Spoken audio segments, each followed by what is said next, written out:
So we are in a third part of Unit 2, and the third part is all about cost of capital. When it's come to a cost of capital, mainly we need to remember three different capital: equity capital, preference capital, and debt capital.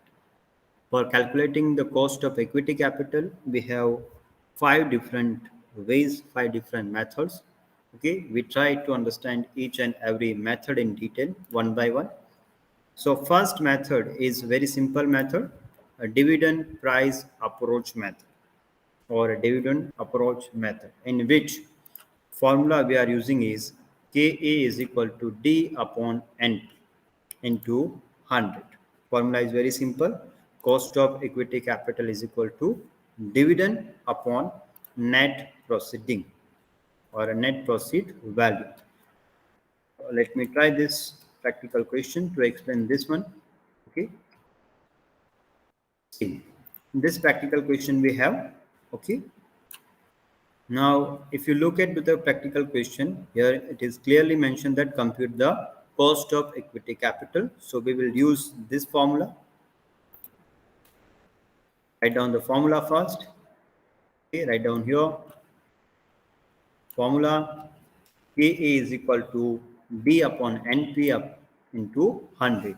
See here, company issued 10,000 equity shares, each of 100 at a premium of 10%. Company has paid 25% dividend on equity shareholders. So a dividend is 25%. So 25% of 100 means 25 upon NP. NP means face value 100 plus if we have premium, then add the premium. If we have any issue expenses, okay, if we have any issue expenses, we deduct it. Here issue expenses are 0, so we write 0. So here 25 upon 110, you will get some 0.2272, or in terms of percentage 22.72%. This is the simplest calculations that we have done. Okay, just find out the amount of dividend, find out the NP, divide and multiply with the 100. You will get the idea, you will get the answer. This is our first method, dividend approach method. Now we are moving for the next method, and that method is dividend plus growth approach. Dividend plus growth approach. So here formula will use like this. Okay, Ka is equal to D upon NP into 100 plus G. We use this formula to solve this practical question. You can check your just only one additional thing that you need to remember, that is G. G means growth rate. So please remember, in a practical question, okay, in a practical question, if any information is there about the growth in a dividend, okay, or a growth rate, growth in a dividend, dividend will increase, okay, if this type of information is there, then and then we use this formula. Otherwise we use first formula if only dividend and NP is given to you.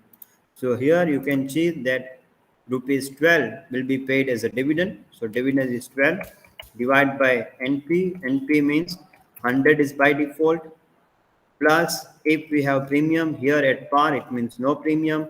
Okay, and flotation cost is 4%, it means minus 4.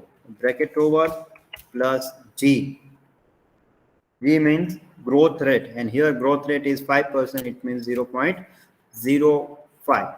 So 12 upon 96 plus 0.05, you will get 1.25, sorry, 0.25 plus 0.05.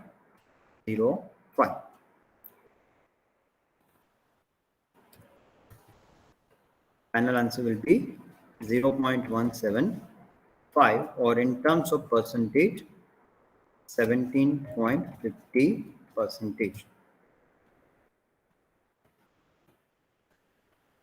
Are you with me? only one difference is there, and that you need to add G.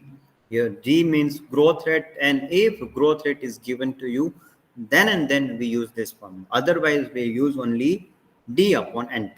If the market price is given to you, okay, like this practical question, if the market price, okay, where we have here, I don't, yeah,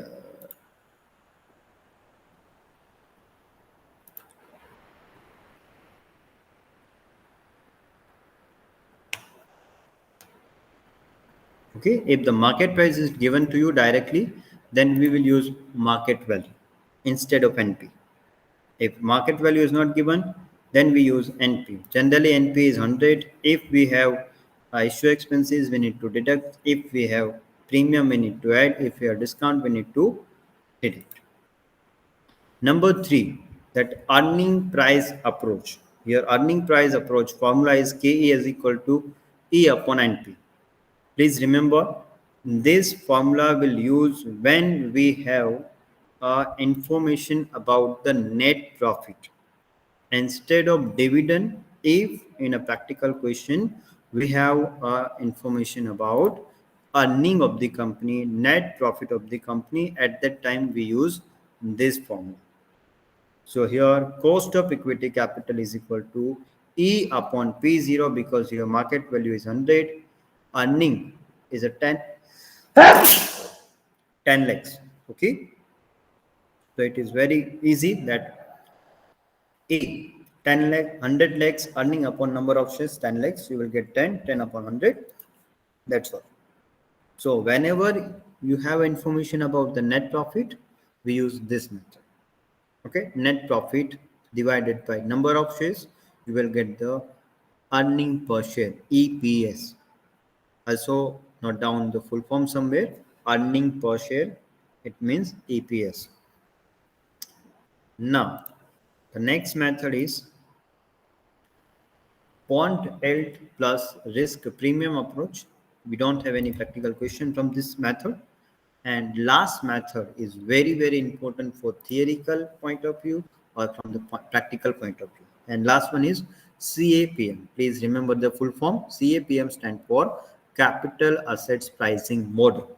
And to do the calculations, here we have formula like KA is equal to RF plus BF in bracket RM minus RF. Here RF means risk-free return, BF means beta factor, RM means market return, and RF means risk-free return. Generally, all the details is given to you. Okay, you can see this practical question number 14, sorry, question number 8. Beta factor is given to you 1.4, risk-free return on government securities 9%. Okay, market return is 16%. So generally, all the details will given to you. You just need to remember the formulas, and you need to put these values in the formula. So this is all about cost of equity capital. Again, I repeat, dividend price approach, dividend price plus growth, earning price approach, and CAPM. These four are the important methods for calculation of cost of equity capital. Now moving ahead for cost of preference capital. So when it's come to a cost of preference capital, shortly we called KP. Okay, and mainly two types of calculations are there: cost of irredeemable preferences and cost of redeemable preferences. So in a practical question, if you find only preferences, we use this formula. Okay, KP is equal to DP upon NP. Instead of KE, we have KP. Instead of D, we have DP, dividend for preferences. Okay, this is calculation is same to our previous method, so I'm not going for that detail. But please remember, when in a practical question, you will find the word redeemable. Okay, preferences plus redeemable. You need to use this formula, and this formula is about cost of redeemable preferences. Cost of redeemable preferences. KP is equal to DP plus RV upon NP divided by N. and entirely divided by RP plus NP upon 2. Okay, you can see here 8% preference shares. It means dividend payment is 8%, each of rupees 100. Okay, so net proceed is 100, cost of issue is rupees 2, so NP is equal to 100 minus 2, 98. Okay, you can see here. Okay, and redeemable after 8 years at a premium of 10%. So number of shares are 8 and redeemable value RV is equal to 100 plus premium. Please remember here, students generally getting confused about the NP and RV.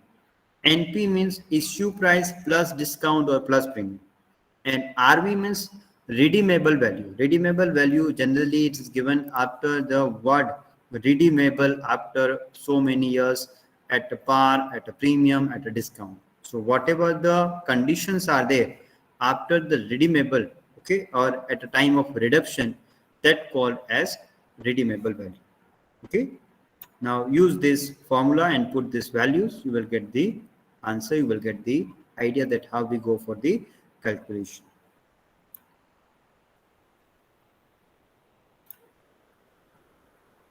I hope so. This up to this everything is clear. Okay.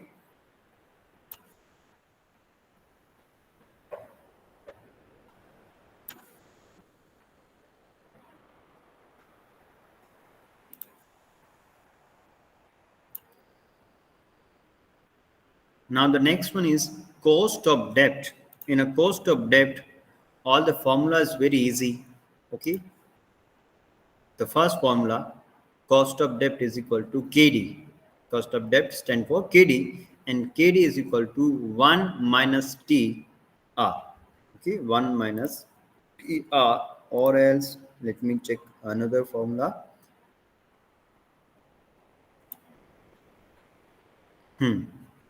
Okay, you can see here whether it is KE, cost of equity capital, whether it is KP or whether it is KD, NP remains same. Calculation of NP remain same. In KE we have D, in KP we have DP, but in debentures or in debt we have I. Okay, I stand for interest. So dividend D replaced by I. Rest of things remain same, but additionally on debt capital we get a tax benefit. So that's why additionally we need to write here 1 minus T. Okay, you can see here. Okay, 8% debentures are there. So interest rate is 8, 0.08 divided by NP.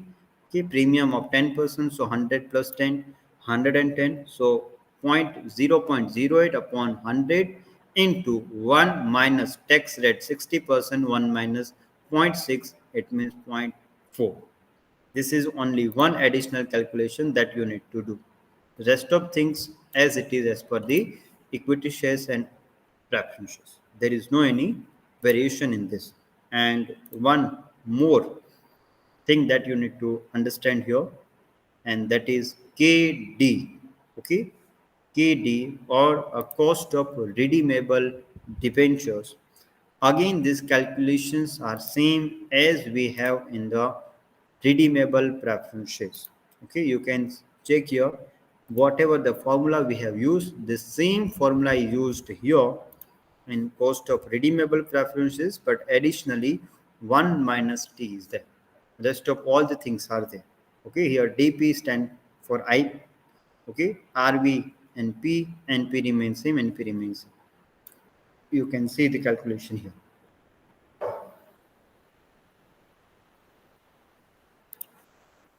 So I hope the sessions will help you for preparation of mid 2 as well as your final examination.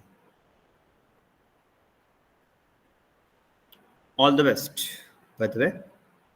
And if you have any query, any question, now it's your time.